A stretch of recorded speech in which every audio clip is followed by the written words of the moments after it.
Estamos começando mais um Desafio Profissão, um programa da equipe de orientação profissional do curso de Psicologia da PUC de São Paulo, do NASCE Orientação Vocacional, em parceria com a TV PUC. Hoje abordaremos o eixo temático do ensino técnico e tecnológico. E para isso conversaremos com Celso Ferretti, que é pedagogo, doutor em educação, professor visitante sênior da Universidade Tecnológica Federal do Paraná, ex-professor da PUC e ex-orientador educacional e profissional. Celso, o que diferencia ensino técnico, ensino tecnológico e bacharelado? Bom, a gente tem que primeiro situar um pouco essa demanda que existe para ensino técnico, tecnológico e bacharelado nessas áreas técnicas. Isso está muito ligado à ideia de que as mudanças no campo do trabalho demandam profissionais mais qualificados. E, por alguma razão, colocou-se uma ênfase bastante grande na formação técnica, menos do que na formação de caráter geral. Isso transparece muito bem quando você vê um pouco da decadência do ensino médio em geral e o investimento que está sendo feito na educação profissional, né? Bom, o ensino técnico, vamos começar por ele, porque é o mais conhecido, né? Ele pretende preparar pessoas que vão trabalhar mais diretamente no fazer. É claro que, como é uma formação técnica, também tem uma formação teórica, né? Teórica e técnica, mas está muito mais próxima do fazer. O tecnólogo, por sua vez, também tem esta aproximação com o saber, mas sendo o curso de tecnologia um curso superior, de menor duração, tem 2 anos e meio a 3 anos de duração, ele enfatiza, de um lado, a dimensão do fazer, da dimensão da ação, da técnica, mas, de outro lado, por ser um curso superior, enfatiza também a formação em termos de pesquisa, de inovação, de supervisão, né, de uma perspectiva mais geral, mais ampla de atuação do que meramente o fazer. O bacharelado, por sua vez, significa um passo adiante, ou seja, o indivíduo vai trabalhar muito mais no campo teórico, no campo do encaminhamento para a pesquisa, né, do que no campo do fazer propriamente dito. Embora se possa dizer que todos os cursos são cursos profissionais. Profissional de nível técnico, profissional de nível tecnológico e profissional de nível superior. Né, são todos cursos que profissionalizam. Né? O que diferencia, portanto, a relação mais direta com a prática ou menos direta com a prática e a ênfase maior na teoria ou menor na teoria? Então, o ensino técnico é o antigo ensino profissionalizante de nível médio, colegial profissionalizante. O termo colegial a gente nem usa mais, segundo grau, né? Então, é um ensino médio, é uma modalidade de ensino médio, né? Assim como você tem como uma modalidade do ensino médio também, mas já destinado a jovens de mais idade que perderam o tempo da escola, o ProEja, que é um curso profissionalizante também, de nível médio, destinado a pessoas que têm mais idade, que têm uma defasagem escolar, né? Então, é também um curso de nível médio, né? Então, vamos pegar um pouco de história.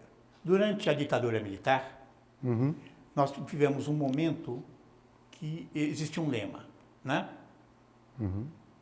O Brasil precisa de técnicos, né? Então, teve uma legislação adequada que forçava a obrigatoriedade do ensino médio profissionalizante. Sim. E vários estudos mostram que era muito mais ideologia do que efetivamente necessidade do mercado. Hoje vivemos, de novo, uma ênfase, uma divulgação da necessidade de profissionais de nível médio. Será que, de novo, é uma ideologia ou tem algum sentido para o mercado, de fato? O que você tem a dizer? São as duas coisas, provavelmente. E tem a ver com o início, né, do que eu disse. No plano ideológico, de um lado, tem a ideia de que se o país vai crescer, se o país quer se tornar competitivo, né, economicamente, precisa ter profissionais melhor formados. Quando esse discurso surgiu nos anos 90, né, o ensino médio nosso já existia, evidentemente, mas tinha muito pouca ênfase, inclusive tinha poucos recursos, ele trabalhava com recursos do ensino fundamental, né? Quando o Fundef foi produzido, o dinheiro que ia para o ensino fundamental, um pedaço ia para o ensino médio, ele não tinha nem recursos. Fundef é? Fundef é Fundo Nacional de Educação Básica. De Educação Fundamental. Educação. Bom, então, não havia muitos recursos para o ensino técnico, né? E começou-se a fazer todo um discurso sobre a necessidade de que os alunos, a população jovem, tivesse mais acesso ao ensino médio, mais acesso ao ensino técnico, porque senão o país ficaria para trás em termos de competitividade internacional. E daí veio todo um discurso, não só sobre o ensino profissional, mas também sobre o ensino médio. Mas há um viés aí neste caso. De alguma forma, a ideia de que a preparação para o ensino técnico e tecnológico e a formação no bacharelado nas áreas chamadas duras, né? Engenharia, arquitetura, medicina, eletrônica, eletrotécnica e tudo mais, são mais próximas da indústria. E sendo mais próximas da indústria e mais próximas da produção, elas seriam, digamos, mais imediatamente contributivas. Daí essa ênfase toda. Eu interpreto, né, que todo este processo de expansão da educação profissional que se observou no segundo governo Lula, a partir do segundo governo Lula, com a constituição dos Institutos Federais de Educação, Ciência e Tecnologia, tenha muito a ver com esta dimensão, que é uma dimensão ideológica, ou seja, produz-se mais técnicos, eles estão mais próximos do campo da produção e, portanto, eles vão preencher lacunas no campo da produção, né, que não seriam preenchidas pelos formados em nível médio propedêutico. Sim. Né? Preparatório à universidade. Preparatório à universidade. Então, há aí um viés que eu encaro como uma distorção, um viés ideológico, né, que aponta muito para esta formação de caráter técnico. De outro lado, é preciso entender que esse processo de reestruturação produtiva cada vez mais faz uso daquele operário que era meramente um apertador de porcas, né? O Charles Chaplin, né? De tempos modernos. Né? Então, haveria uma sofisticação do ponto de vista da produção técnica e tecnológica, que ficaria não apenas no setor industrial, mas transbordaria para o setor serviços, que implica, portanto, a sofisticação tecnológica, né? Quando eu digo sofisticação tecnológica, não é só máquina, né? Sofisticação tecnológica em gestão, sofisticação tecnológica na agricultura, em processos, na informática, né? Que demanda, de fato, profissionais melhor preparados do que aquele que se tinha antes. Então, as duas coisas são verdadeiras. Quanto uma é mais verdadeira que outra, é difícil de medir, mas ambas estão presentes. Por outro lado, é preciso considerar o seguinte, que no meio disso também tem um outro aspecto ideológico, que faz supor, isso tem a ver com uma discussão teórica no campo da educação, da formação, que é a teoria do capital humano, ou seja, quanto mais você estuda, melhor chance você tem de se ganhar dinheiro e encontrar um emprego, né?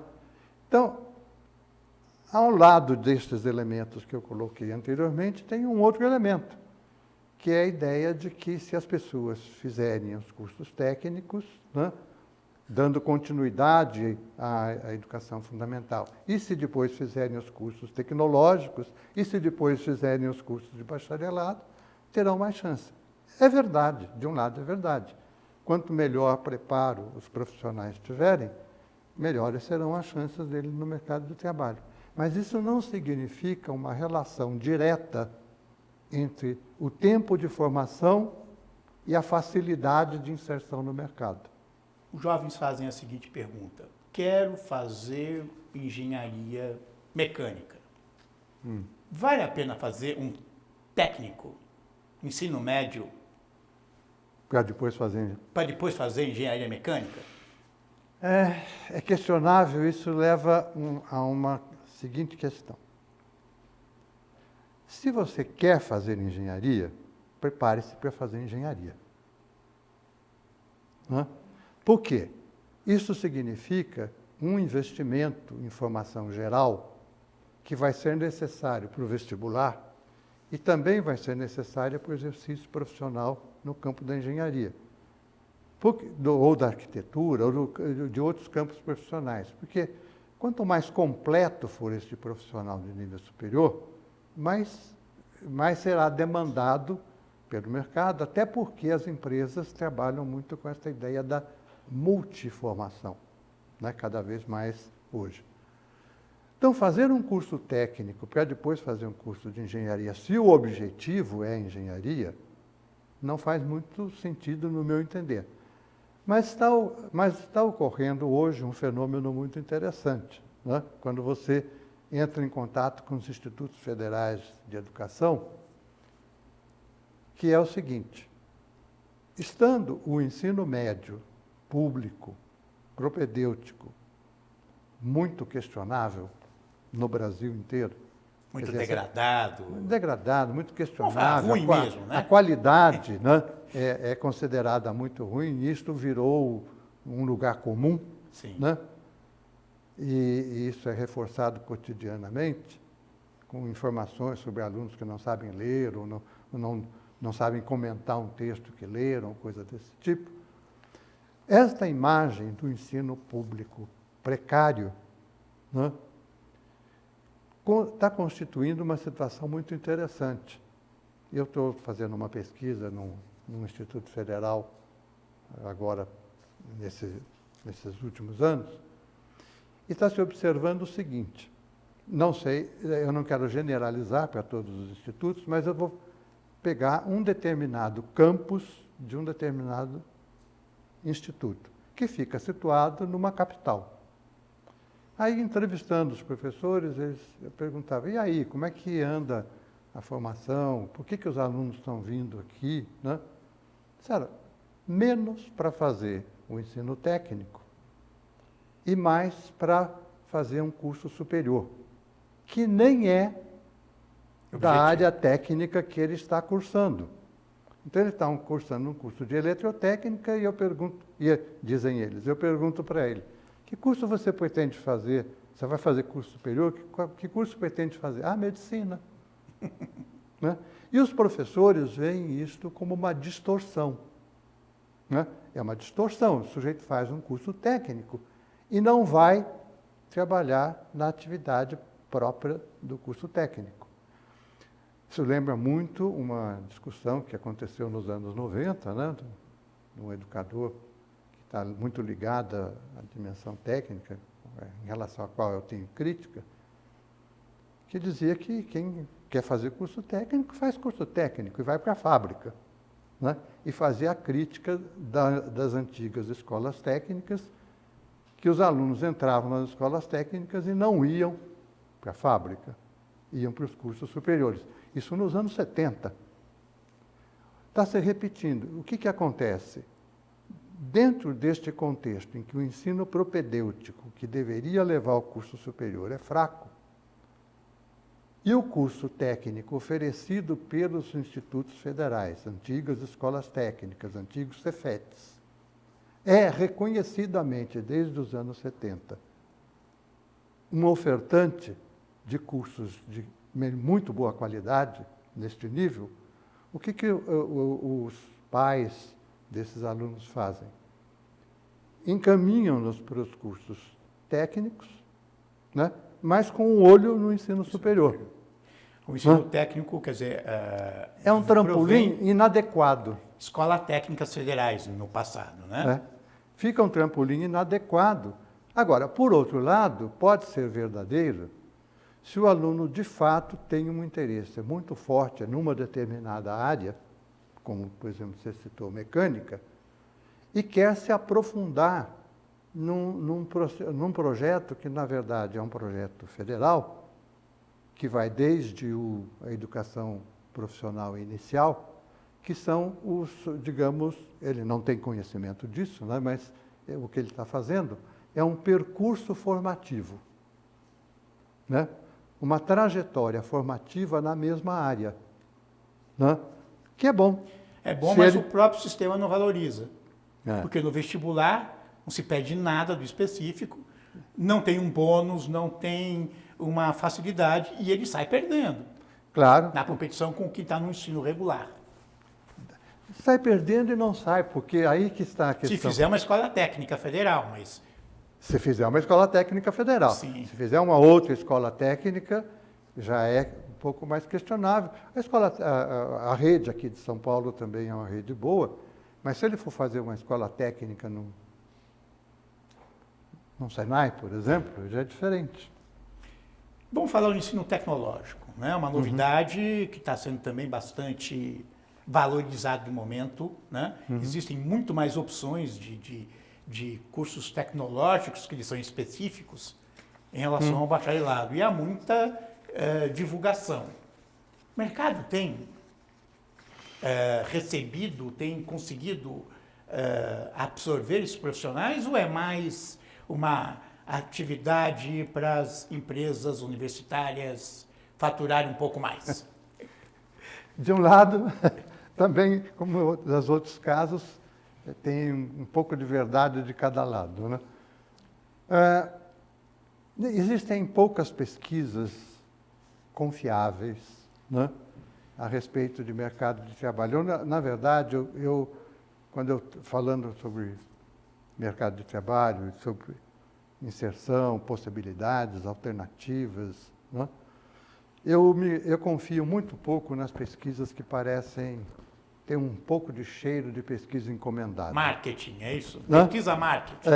Pesquisa tipo marketing, que mais ou menos aparece nos blogs, na internet, etc., dizendo, não, olha, tem uma pesquisa tal, foram entrevistados tantos alunos ou tantos empregadores, e eles dizem que há um mercado muito bom para o técnico, etc., mas você não sabe quantos foram entrevistados, de que âmbito foram entrevistados, de que ramo foram entrevistados. Nenhuma informação deste tipo aparece, mas aparece que ele fez um curso técnico numa determinada instituição. Os cursos tecnológicos se multiplicaram enormemente e eles entram também, a sua valorização entra também nessa dimensão que eu tinha apontado antes, de que a inserção no campo tecnológico, se ela for mais avançada, ela propicia melhores campos numa área que supostamente está se ampliando, porque seria uma área economicamente, seriam áreas economicamente valorizadas, porque seriam áreas produtivas, independentemente de ser da indústria ou do setor serviço. Mas, curiosamente, qual é a origem do curso tecnológico? É um antigo engenheiro de operação, né, dos anos 70, que depois foi um curso desativado, né, e que depois teve continuidade. Um dos problemas sérios dos cursos tecnológicos, e do ponto de vista de mercado, é a competição entre o formado no curso tecnológico e o do bacharel. Por exemplo, essa coisa do engenheiro de operação teve um problema muito sério entre o CREA, né, e as escolas que estavam formando esses engenheiros de operação. Porque os engenheiros de operação começaram a aparecer como competidores dos engenheiros no mercado de trabalho. Aí o CREA caiu em cima, né? E o curso de engenharia de operação foi extinto. Há uma pesquisa feita acho que é válida, que eu acho que é importante, porque foi patrocinada pelo CONFEA e pelo CREA recentemente, a respeito do mercado de trabalho para engenheiro e tecnólogo. Essa pesquisa mostra, dos elementos dela, mostra que empresas estão empregando mais ou menos 7 tecnólogos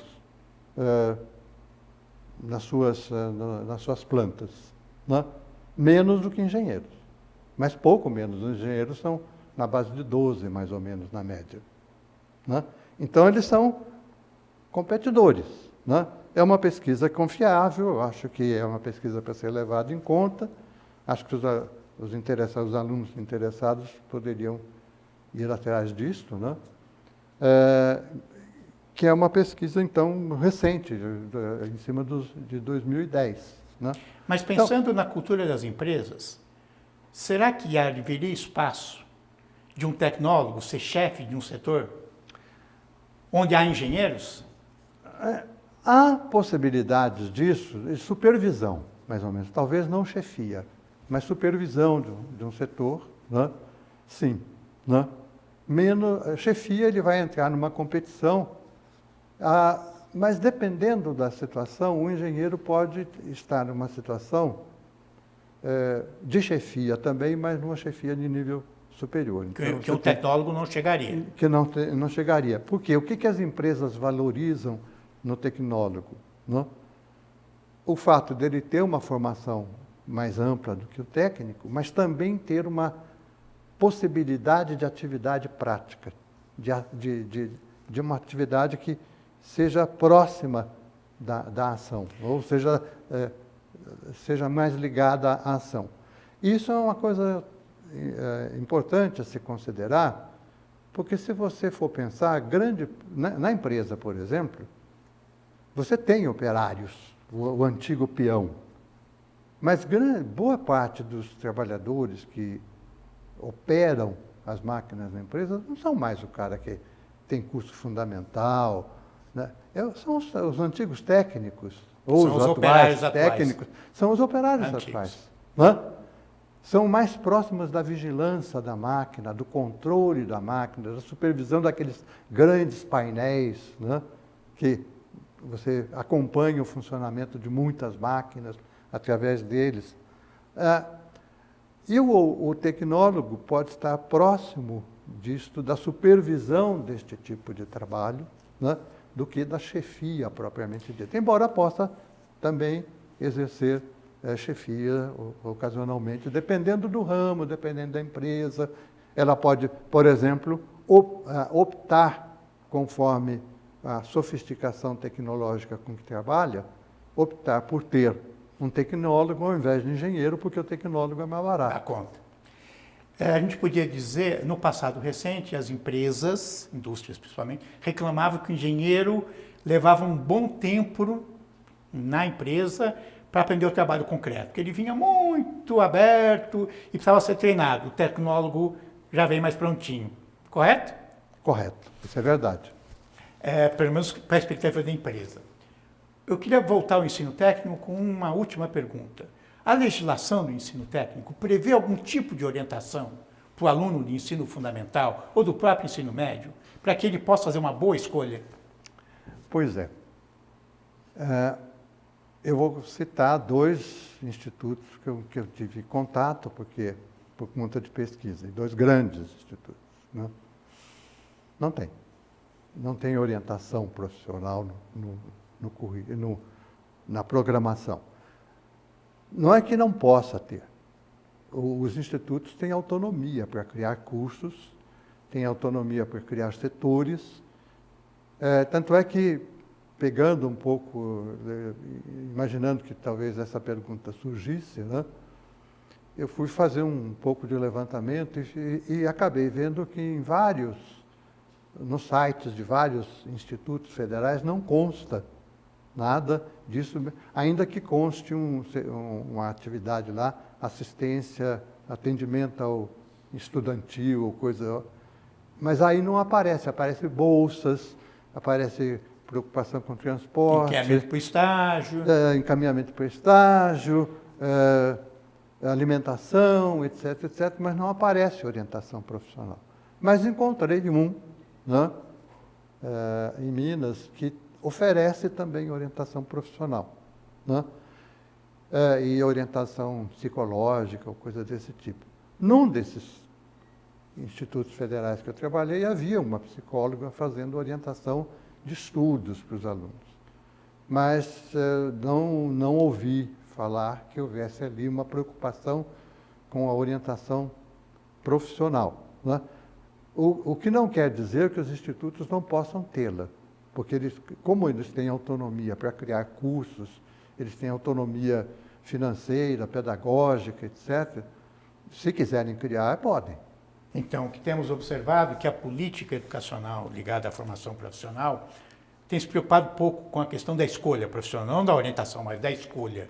Quer dizer, para o ensino técnico, ele devia começar antes do ensino técnico. Tá?